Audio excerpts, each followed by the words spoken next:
friends, welcome to Kavithasamayalarai. இன்னைக்கு நம்ம பார்க்க போற ஸ்பெஷல் ரெசிபி சுவையான பாவக்காய் புளிக்குழம்பு. ஒரு அருமையான ரெசிபிங்க இது.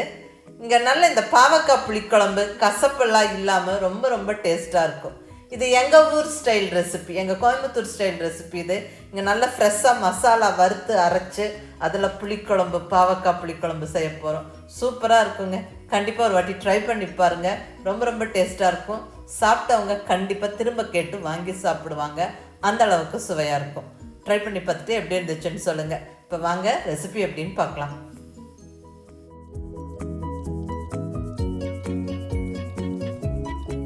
இப்போ ஃபர்ஸ்ட் ஸ்டெப்பை நம்ம மசாலா வறுத்து அரைச்சிடலாங்க. தேவையான பொருட்கள் எல்லாம் எடுத்து வச்சாச்சு. நம்ம வறுத்துட்டு அது என்னென்னு பார்த்துடலாம். இப்போ இங்கே ஸ்டவ்வில் பேன் வச்சு அது சூடாக்கி 1 ஸ்பூன் ஆயில் சேர்த்துக்கிறேன்.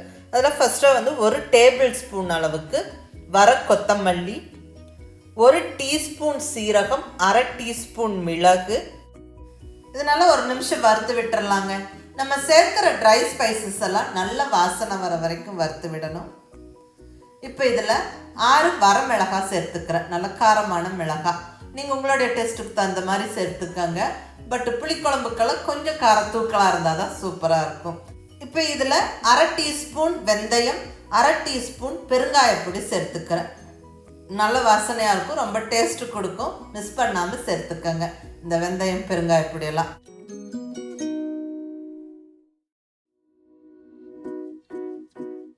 இந்த ஸ்பைசஸ் எல்லாம் நல்ல வாசனை வர வரைக்கும் வறுத்து விட்டதுக்கப்புறமா தேங்காய் சேர்த்துக்கலாங்க. இங்கே ஒரு 2 பீஸ் தேங்காவை சின்ன பீசஸாக கட் பண்ணி சேர்த்துக்கிறேன். அதாவது துருவின தேங்காய்னா ஒரு 2 டேபிள் ஸ்பூன் அளவுக்கு எடுத்துக்கலாம். இது நல்லா சேர்த்து வறுத்து விட்டுருங்க. இந்த தேங்காய் ஆப்ஷனல், நீங்கள் வேணா சேர்த்துக்கலாம், இல்லைன்னா ஸ்கிப் பண்ணிக்கலாம். தேங்காய் சேர்க்காமல் பண்ணினாலும் ரொம்ப நல்லாயிருக்கும், நல்ல புளிப்பாக நல்லாயிருக்கும். தேங்காய் சேர்க்கலைன்னா ஒரு 2 நாள் இந்த குழம்பை வச்சு கூட சாப்பிடலாம். புளிக்குழம்பு அவ்வளோ சீக்கிரம் கெடாது தேங்காய் சேர்க்கலைன்னா. இப்போ வறுத்த ட்ரை ஸ்பைசஸ் எல்லாம் நல்லா ஆற விட்டு மிக்ஸி ஜாரில் சேர்த்து இப்படி பொடிச்சாச்சு. இந்த அளவுக்கு கொஞ்சம் பருன்னு பொடிச்சு வச்சுட்டு அதுக்கப்புறம் வெட் இன்க்ரீடியன்ஸை வதக்கி நம்ம இதோடவே சேர்த்து அரைச்சிக்கலாம். இப்போ வெட் இன்க்ரீடியன்ஸ் வதக்கிடல. இப்போ அதே பேனில் 1 ஸ்பூன் ஆயில் சேர்த்துக்கிறேன். இப்போ இதில் ஒரு 15 to 20 சின்ன வெங்காயம் சேர்த்து நல்லா வதக்கிடலாம். இந்த சின்ன வெங்காயம் நல்லா கலர் மாதிரி வர வரைக்கும் வதங்கணும். இப்போ கூடவே ஒரு 4 பல் பூண்டு சின்னதாக கட் பண்ணி சேர்த்துக்கிறேன். இதுவும் நல்லா வதக்கிடலாங்க. இந்த வெங்காயம் பூண்டெல்லாம் நல்லா ஓரளவுக்கு வதங்கினதுக்கப்புறமா ஒரு மீடியம் சைஸ் தக்காளியும் கட் பண்ணி சேர்த்து நல்லா வதக்கி விட்டுடலாம். இந்த தக்காளியெல்லாம் நல்லா சாஃப்ட் ஆகிற வரைக்கும் வதங்கணும். இப்போ வெங்காயம் தக்காளியெல்லாம் நல்லா வதங்கிருச்சு. இப்போ ஸ்டவ் ஆஃப் பண்ணி நல்லா ஆற விட்டு நம்ம ஏற்கனவே வறுத்து பொடிச்ச அந்த ட்ரை இன்க்ரீடியன்ஸோட இந்த வதக்கின வெங்காயம் தக்காளி பூண்டு சேர்த்து நல்லா கொஞ்சம் தண்ணி விட்டு பேஸ்ட்டாக அரைச்சிடணும். நல்ல கமகமான வாசனையோட சூப்பராக மசாலா ரெடியாக இருக்கு. அடுத்தது இங்கே ஒரு 250 கிராம் நல்ல ஃப்ரெஷ்ஷான பாவக்காயை இப்படி நல்லா ரவுண்டாக கட் பண்ணி வச்சுருக்குறேங்க.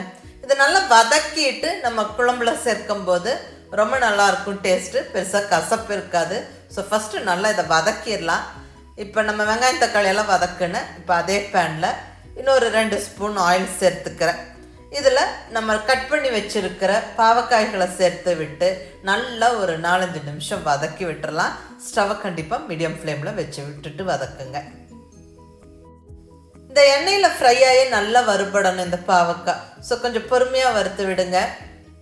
நல்லா ஒரு 60% இதுலேயே இந்த வதக்கும் போதே நம்மளுக்கு வெந்துடும் பாவக்காய். நல்லா அந்த எண்ணெயோட சேர்ந்து வதங்கி வெந்துடும். அதுக்கப்புறம் நம்ம குழம்புல சேர்க்கும் போது ரொம்ப நல்லா டேஸ்ட்டாக இருக்கும். பெருசாக கசப்பு இருக்காது. ஸோ நல்லா வறுத்து விட்டுருங்க.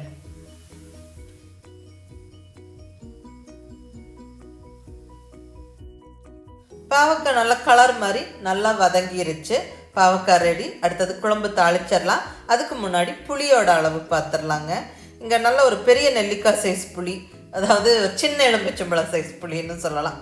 இது நல்லா ஊற வச்சு நல்லா கரைச்சி இந்த புளி தண்ணி வடித்து எடுத்து வச்சுருக்கிறேன். ஸோ புளியோட அளவு இதுதான். இப்போ அடுத்தது நம்ம குழம்பு தாளிச்சிடலாங்க. இங்கே ஸ்டவ்வில் குழம்பு தாளிக்கிறதுக்கு பாத்திரம் வச்சாச்சு. அடுத்தது ஆயில் சேர்த்துக்கலாங்க. இங்கே நல்லெண்ணெய் நல்லா ஒரு 2 டேபிள் ஸ்பூனுக்கு எடுத்துருக்கிறேன். புளிக்குழம்பு எப்பவும் நல்லெண்ணெய் அல்லது தேங்காய் எண்ணெயில் தாளிக்கும் போது தான் டேஸ்ட்டு சூப்பராக இருக்கும். செசமி சீட் ஆயில் பெஸ்ட், நல்லெண்ணெய் நல்லது. அதே மாதிரி புளிக்குழம்பு தாளிக்கும் போது நம்ம எண்ணெய் கொஞ்சம் ஜாஸ்தியாக விட்டாதாங்க நல்லாயிருக்கும் டேஸ்ட்டு.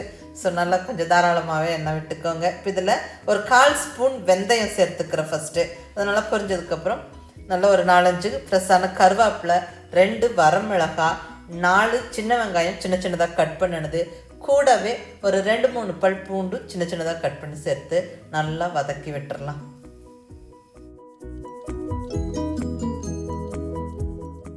இந்த வெங்காயம்லாம் நல்லா வதங்கினதுக்கப்புறமா ஃபஸ்ட்டு நம்ம புளிக்கரைசல் சேர்த்து விட்டுடலாம். நல்லா அழுத்தி பிடிச்சி ஒரு பெரிய நெல்லிக்காய் சைஸ் புளியை வந்து நல்லா கரைச்செடுத்து சேர்த்துக்கிறேன். கூடவே ஒரு 1/4 ஸ்பூன் மஞ்சள் தூள் சேர்த்து விட்டு நல்லா ஒரு கொதிக்க விடுவோம்.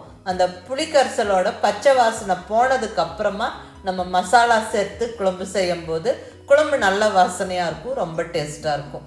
ஸோ நல்லா அந்த புளிக்கரைசல் நல்லா கொதிக்கட்டும். இப்போ நம்ம மசாலா சேர்த்துக்கலாம்.